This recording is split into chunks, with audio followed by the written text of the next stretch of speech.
just look at the likelihood.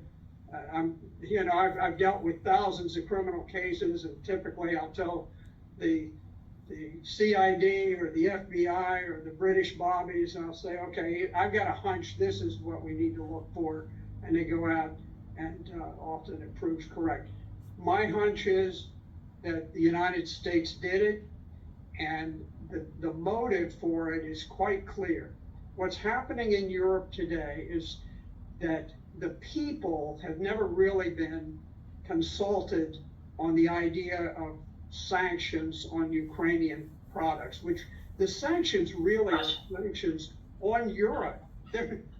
Yes, they cut off a market for Russia, but they cut off access to the resources to Europe. And so people are getting very restless, and people are starting to protest. And I think part of the objective was, let's just destroy these pipelines so that if people protest and they try to overthrow governments so that they will turn back on the Russian gas and end the cold in the winter, won't help, because the pipelines don't work anyway. And I think ultimately that is the objective. And anybody who trusts the Central Intelligence Agency to do what is in the best interest of the American people, blowing smoke.